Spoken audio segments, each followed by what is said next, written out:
En el principio existía la palabra. La palabra estaba junto a Dios y la palabra era Dios. La palabra en el principio estaba junto a Dios. Por medio de ella se hizo todo y sin ella no se hizo nada de lo que se ha hecho. En la palabra había vida y la vida era la luz de los hombres. La luz brilla en la tiniebla. La palabra era la luz verdadera que alumbra a todo hombre. Al mundo vino y en el mundo estaba. El mundo se hizo por medio de ella y el mundo no la conoció. Vino a su casa y los suyos no la recibieron. Pero cuanto la recibieron, les da poder para ser hijos de Dios, si creen en su nombre. Estos no han nacido ni de carne, ni de sangre, ni de amor humano, sino han nacido de Dios. La palabra se hizo carne y habitó entre nosotros. Y hemos contemplado su gloria, gloria propia del Hijo único al Padre, lleno de gracia y de verdad. Esta es palabra del Señor.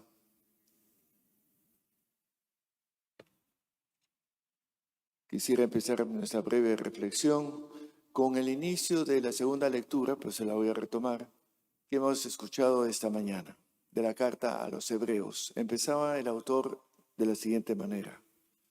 En distintas ocasiones y de muchas maneras, habló Dios antiguamente a nuestros padres por medio de los profetas. Ahora, en esta etapa final, nos ha hablado por medio de su Hijo. De distintas maneras, a lo largo de la historia, Dios se fue dando a conocer, pero de una manera mucho más explícita, directa y clara, como dice el autor, ha hablado por medio de su Hijo. Y cuántas veces preguntamos cuál es la voluntad de Dios, qué plantea Dios, cuál es el proyecto de Dios. Nos preguntamos por el Dios presente o ausente, si es que planteamos la pregunta. De múltiples maneras. Aún hoy nos habla también a través de la naturaleza. Si observamos el universo, una noche clara, las estrellas, las galaxias, observamos de cerca a lo mejor una linda flor, una orquídea, observamos a un niño, tantas cosas que nos van dejando las huellas digitales, diría yo, de ese Dios que está cercano. Pero de una manera, como digo, más explícita, habló a través de Jesús. En el Evangelio, Juan empezaba no con el relato de la natividad que estamos acostumbrados, que lo encontramos en Marcos, en Mateo, Lucas. Juan no empieza con Belén, la Virgen María, los pastorcitos o los Reyes Magos. Eso no lo encontramos. Empieza diciendo, en el principio existía la palabra estaba con Dios y la palabra era Dios. Y la palabra se hizo carne y habitó entre nosotros.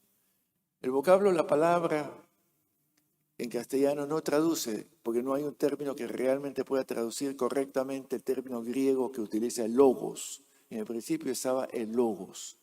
De ahí viene esta palabra como teología. Geología. Logos significa un tratado, una propuesta, un estudio, es una ciencia, teología, la geología. Logía es tratado de algo. Jesús es el tratado, la propuesta, el trabajo monográfico. ¿Cómo quiere que te diga? Explicitación de lo que es Dios.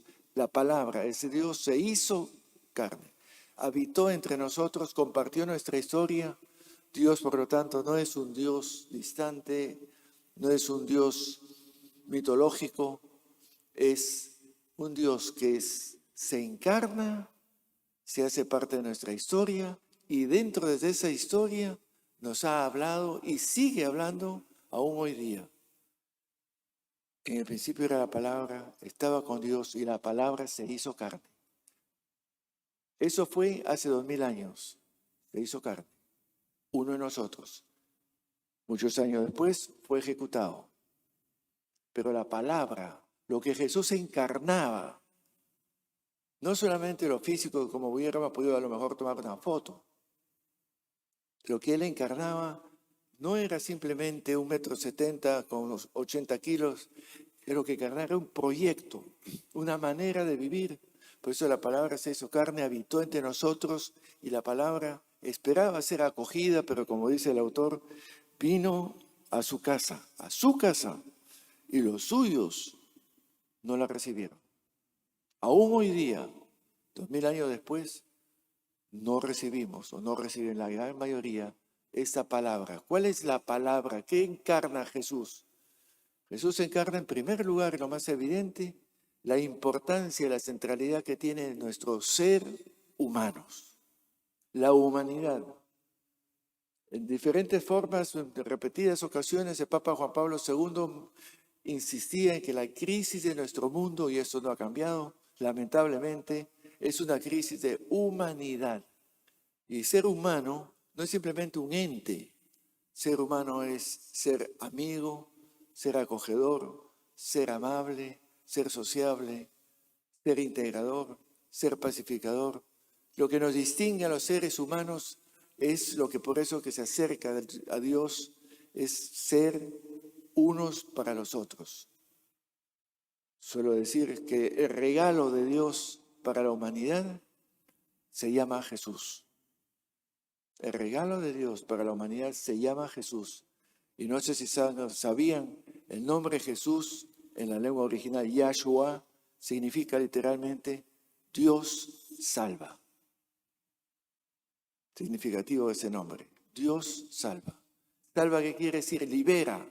¿Libera de qué? De lo que nos impide ser precisamente plenamente humanos. La palabra se hizo carne, habitó entre nosotros y esperaba ser acogida. Pero hasta hoy día nos cuestionan 2000 años desde que se hizo carne, ese proyecto que sigue vigente hoy día, tan vigente como lo fue en su tiempo. ¿Por qué vigente? Porque la propuesta de esta palabra es hacer un mundo más humano. Y el deseo de ser un mundo más humano, creo que y espero, esté albergado profundamente en cada uno de nosotros. Ser más humano, vivir en paz, felices, y así entonces tendrá sentido poder decir feliz Navidad. Porque no celebramos solamente un cumpleaños, Happy Birthday. Podríamos en algunos sitios lo han hecho cantarle Happy Birthday a Jesús. Bueno, eso ya pasó. Sigue siendo vigente. No es simplemente la conmemoración de algo pasado, sino la apreciación de algo que sigue siendo válido. Y reitero, el deseo y la necesidad de ser más humanos, más cercanos unos a otros. Para ir cerrando, dice el autor, la palabra era la luz que brilla en las tinieblas, pero las tinieblas no la aceptaron. Y permítame hacer base de esto, en lo que estamos viviendo nosotros en estos tiempos en nuestra patria, y no solamente aquí, sino en muchísimas otras latitudes, estamos metidos en una oscuridad y nos preguntamos, ¿habrá luz al final del túnel? ¿Cómo salimos de esto? De esta situación de enfrentamientos, de polarizaciones, de individualismos, de conflictos. ¿Cómo salimos de esto?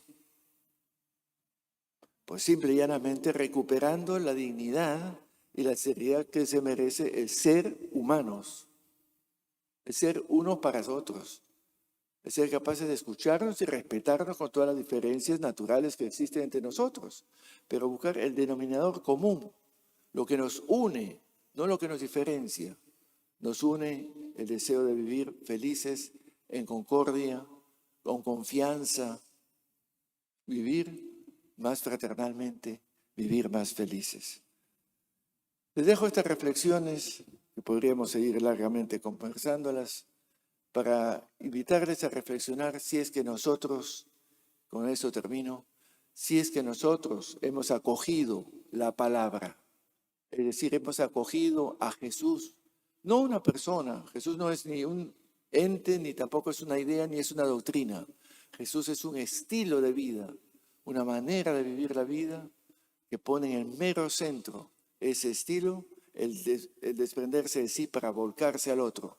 Y eso se llama la otra palabrita que es también tan frecuente en Navidad, amor. Amor es darse. Todo lo contrario del individualismo, de la avaricia o la codicia. Es volcarse y darse. Y si es de ida y de vuelta nos regalamos unos a otros, entenderemos que tiene sentido tomar en serio que la palabra se hizo carne y habitó, y me permito cambiar, no solo entre nosotros, espero, habitó en ti, en mí. ¿Le he acogido? He acogido lo que encarna, su proyecto, su manera de vivir la vida. ¿Marca una diferencia en mi ser discípulo de Jesús o no serlo? Si no marca ninguna diferencia, ¿qué hacemos acá? Perdiendo el tiempo. Pero si marca una diferencia, entonces tendría sentido la expresión tan común, feliz Navidad. Pero feliz natividad. Nació en mí y debe seguir creciendo en mí para que nazca también en otros. Nació no solamente para mí, sino nació en mí. Y vamos a pedir, entre otros, a María, a la Madre, que nos ayude a acoger al Hijo en nuestras vidas y que crezca con nosotros y podamos proyectar esta luz del final del túnel, que es la luz de la humanidad. Que así sea.